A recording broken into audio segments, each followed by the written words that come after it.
Hi, and welcome back to my review and react to Rich Dad, Poor Dad. I'm going to be skipping most of the rest of the book. It's pretty general financial advice and motivation, and stories that may or may not be true that you could probably see in a 5-minute video on YouTube. And you've probably heard most of it before anyway, and the last thing I want to do is waste your time. I want to read chapter 6 in this video, and then in a video after this one, I'll make a kind of conclusion for it. He starts with a story about a journalist. Again, I'd like to skip at least some of it. Where are we? Her articles held a reader's interest. You have a great style. What holds you back from achieving your dream of becoming, huge? A best-selling author like you, she says. She's interviewing him, right? Well, my work doesn't go anywhere. Everyone says my novels are excellent, but nothing happens. So I keep my job with the paper. At least it pays the bills. Any suggestions? Yeah, learn to sell. That's what he's saying. You should learn to sell. And she gets kind of offended by it. She was offended. In my attempt to be helpful, I found myself defending my suggestion. I have a master's degree in English literature. Why would I go to school to learn to be a salesperson? I'm a professional. I went to school to be trained in a profession so I would not have to be salesperson. I hate salespeople. All they want is money. So tell me why I should study sales. The interview was over. Do you see this? I said, pointing at her notes. Robert Kiyosaki, best-selling author, not best writing author. I'm a terrible writer. You're a great writer. I went to sales school. You have a master's degree. Put them together and you get a best-selling author and a best writing author. She says, apparently, this seems a bit unlikely, but apparently she said, I'll never stoop so low as to learn how to sell. People like you have no business writing. I'm a professionally trained writer and you're a salesman. It's not fair. Okay, so the point of this parable, possibly apocryphal, is it's encapsulated down here. Many people are one skill away from great wealth. That's the idea. They're one skill away from great wealth. The world is filled with smart, talented, educated, and gifted people. We meet them every day. They're all around us, but they're poor, right? That's what he's saying. So really what he's saying is that this system is so shitty that even though it educates you to follow one path, this career path that you're supposed to kind of focus on your entire life, that it doesn't. It doesn't even prepare you for that. And the best you can do is just get whatever job is available in your field, whatever that is, that's it.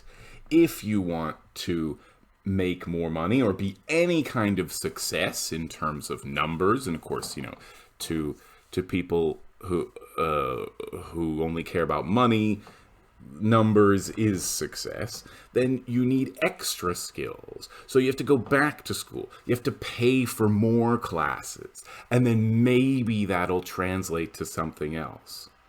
Like he kind of assumes it does, right? But like it just means that you're gonna have to work like all your life.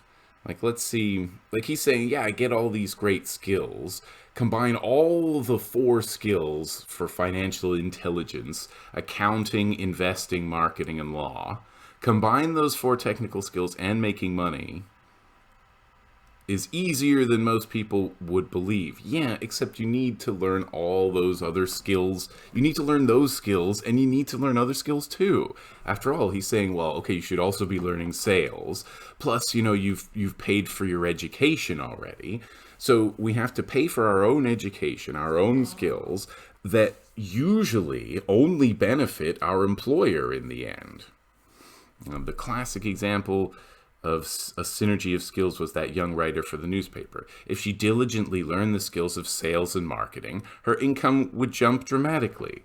Well, maybe, but only if she used them in a very kind of strategic way and used them independently of her job. And that's not easy. If I were her, I'd take some courses in advertising, copywriting, as well as sales. Oh, great, more money, more of your time. Basically, the rest of this paragraph is, spend 24 hours a day improving your skills and work, and then maybe you won't be so exhausted and stressed out that you'll be able to like get an even better job, or your books will now start selling. I don't know if sales skills or say marketing skills or in accounting skills are really what being a best-selling author are made of, actually. And besides sales skills, when you learn sales skills, you're learning like how to sell to a client, like at a business or just some customer who might be interested in. It's not the same as learning to write in a way that captures people's attention. You know, it's not the same thing. Like, it's a different kind of writing. Maybe she should change her writing a bit, but it's not the same as learning to sell. She also would spend time learning public relations and important skills. She would learn how to get millions in free publicity. Well, maybe. But things like PR, like that field is extremely saturated. And yeah, they'll write, press releases and stuff like that, and then nobody pays any attention to them. Then at night and on weekends, she could be writing her great novel. Spending all the rest of your waking time. If you're not too exhausted, then finally, it says in a short while, that's a lot of learning and studying and working and hoping, then she could be a best-selling author. So you'll never be a best-selling author unless you have all those skills and you're like a really good writer too. In school and in the workplace, the popular opinion is the idea of specialization. Specialize to get more money, you'll get promoted, right? My educated dad believed in the same dogma. That's why he was thrilled when he eventually achieved his doctorate. He often admitted that schools reward people who study more and more about less and less. Yes, academia has plenty of flaws. Rich Dad encouraged me to do exactly the opposite. You want to know a little about a lot. And to the extent that that's good advice, he kind of, in this same paragraph, he shows why it's why that dream is inaccessible to most people. He says, that's why I worked for years in different areas of his companies. In other words, I could basically work in any fields that I wanted from a young age, so that I could learn all these super useful skills. Well, not everybody has that kind of opportunity. Hardly anyone does, in fact. Most people have to, as it were, specialize or focus at least, because that's what their job requires them to do. Like, yeah, it's great if you have a rich dad, supposedly, who can teach you things like accounting, sales, management, marketing, and so on. Like, you can just learn all those just because you've got the right dad. Well, not everybody does, Like, how does everybody else learn these things? Recently, I've been reading the book Nickel and Dimed by Barbara Ehrenreich, on not getting by in America. And basically what she does is she kind of takes, she's kind of middle class, and she takes on like these minimum wage jobs, at least in Maine, maybe all around the country. I'm not really sure. I haven't read the whole thing yet. But it's an interesting contrast between these two books because Ehrenreich is basically showing why it's so hard to make your way out of, poverty and minimum wages and stuff, that it's just so difficult. Like, for example, if you're working all the time, you're not going to have time to just like take and apply, courses in useful knowledge in your spare time because you're exhausted and you've probably got some kind of injuries, like the kind of minimum wage labor tends to be hell on the back or the skin or the legs, or your neck and that kind of thing, and you're often left with like permanent injuries or long-term injuries and that kind of thing. And these and again, the economy depends entirely on these people. They're the ones that run everything, really. And they get paid shit, and everybody that you employ as a rich person, and everybody who makes your food and cleans your stuff and makes everything, they're gonna be really low paid too. And rich people rely on this army of low paid workers. If not, their wealth would, the rich people's wealth would diminish considerably. So, and none of those people will ever get rich, because it doesn't matter. Maybe a few of them will, but basically none of them will, because they can't. They have no opportunities to. It's impossible. And that's why I think, instead of just trying to step on all the other crabs to try to get out of the bucket, we should be getting rid of the bucket and freeing all of us little crabs. In his book, The Retirement Myth, Craig S. Carpel writes, I visited the headquarters of a major national pension consulting firm and met with a managing director who specializes in designing lush retirement plans for top management. When I asked her what people who don't have corner offices will be able to expect in the way of pension income, she said with a confident smile, the silver bullet? What, I asked, is the silver bullet? She shrugged and said, if baby boomers discover they don't have enough money to live on when they're older, they can always blow their brains out.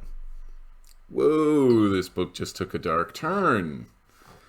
Okay, so basically, that's a kind of a morbid way of saying that that even baby boomers might not have enough to retire. The idea that people in my generation, and even in the younger generation, might retire is a joke at this point. A sick, sick joke. And, he's basically saying that should be motivation for you to work hard now so that you'll have enough money when you retire. And, again, like that's good kind of generic financial advice. Good for you. I don't think Kiyosaki followed his own advice to the letter. He says he retired at 47, as you know, but he didn't really, because that's when he started writing like more than a dozen books and touring everywhere, trying to tell everybody, that his ideas were the right ones and that they should be paying him hundreds or thousands of dollars for a seminar. So I don't know if that's what retirement looks like. Especially since, and I only just did some research on this guy. I hadn't done it before. Usually I do. I should have before. But whatever. I found out that that his company has been bankrupt at least twice. That his company, the Rich Dad Global or whatever it's called, has gone bankrupt a couple times.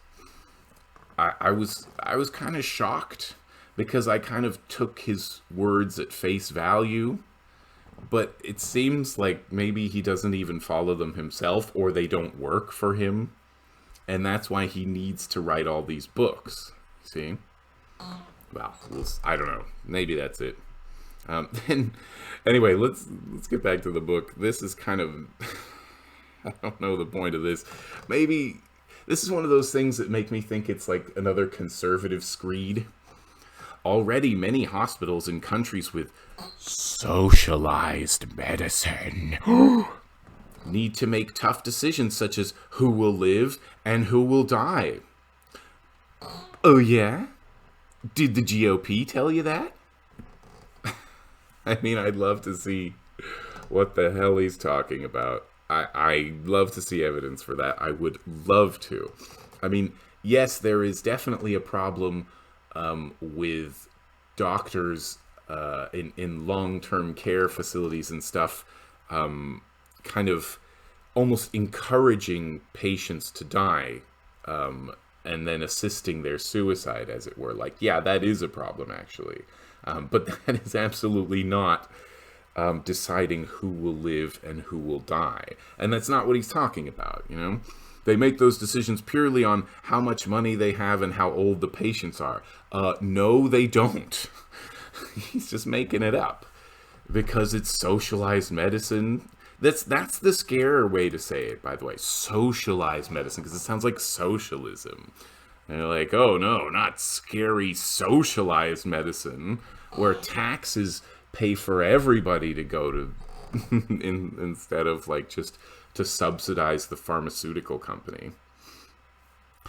Like, this is, I don't know if there's any truth in any of this paragraph. You know, like, why would they do that? If it's socialized medicine, why would they decide, like, on how much money they have? Like, why would that matter?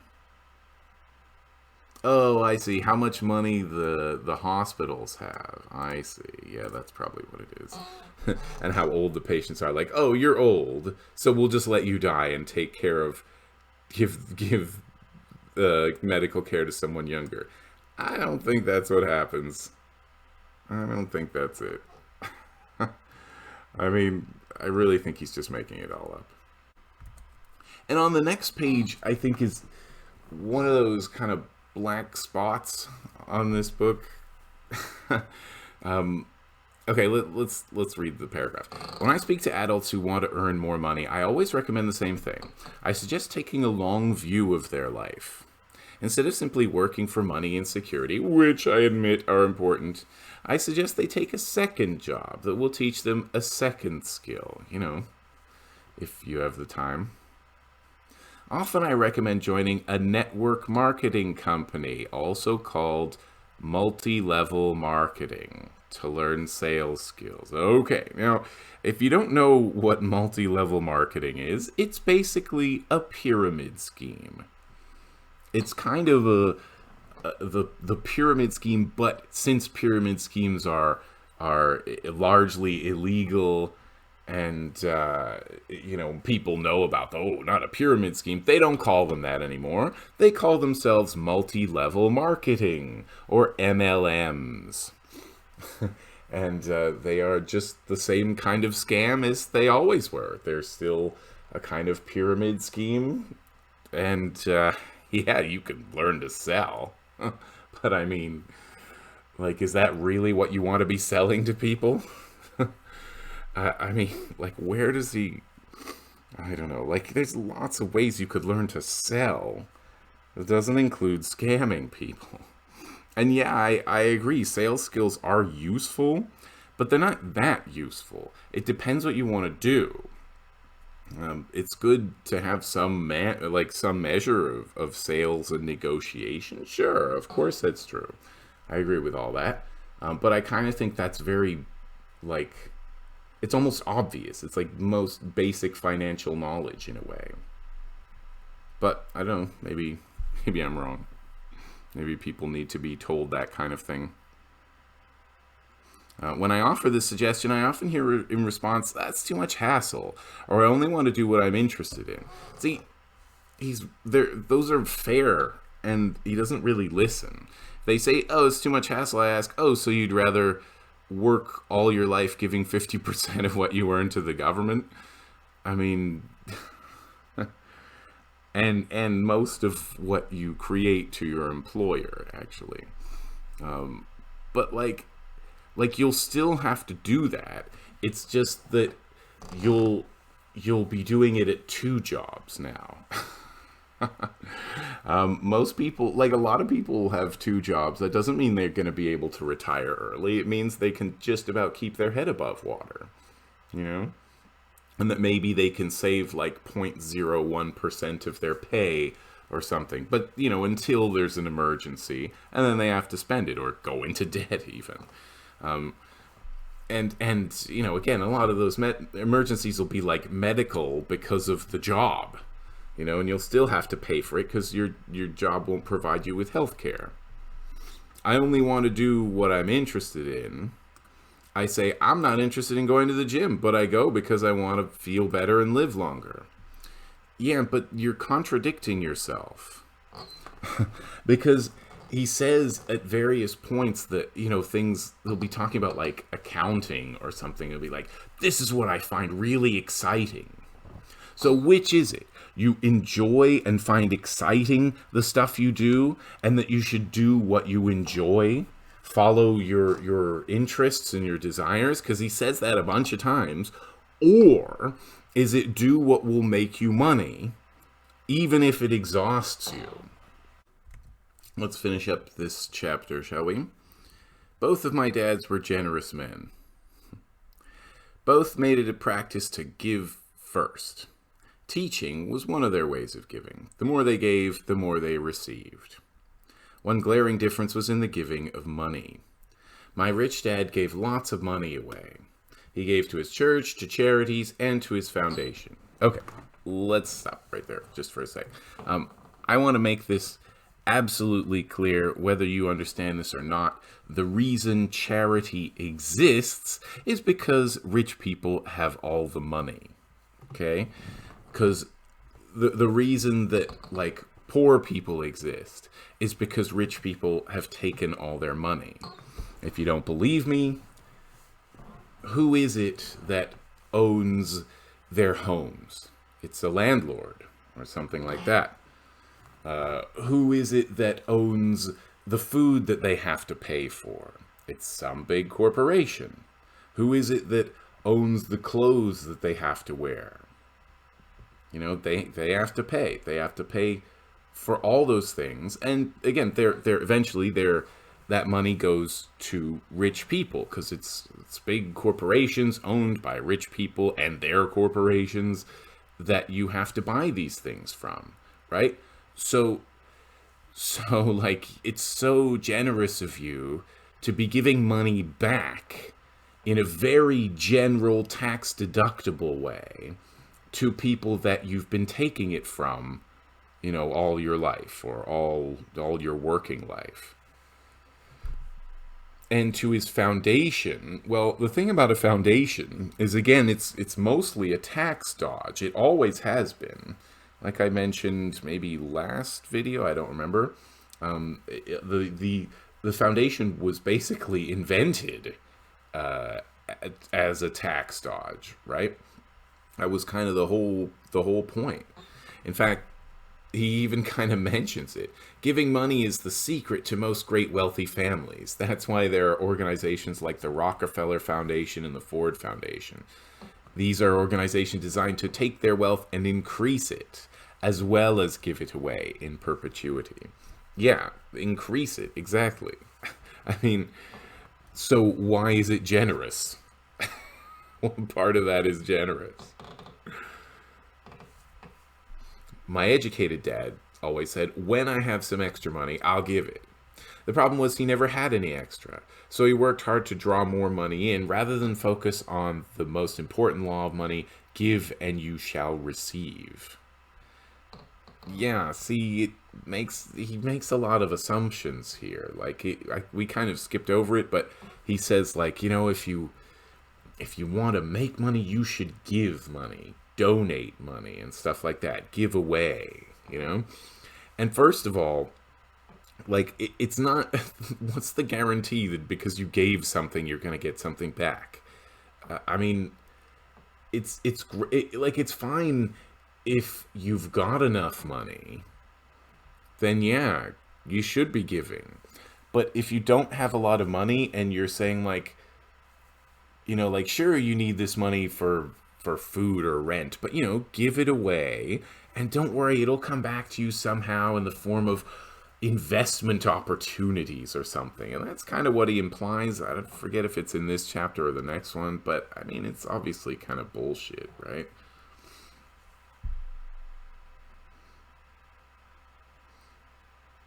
And the other thing is that you look at, like, he says the secret, to the Rockefellers and the Fords is that they gave money away. That's why they're wealthy. No, it isn't. Rockefeller had a monopoly on the early production of oil, and Ford had a monopoly on the early production of cars. That's how they got wealthy. It's just that they're smart enough that, like all wealthy people, pretty much, they're smart enough to just wrap it in a corporation and to get taxed on whatever comes out of their foundation or whatever. Like almost nothing. So that's all it means.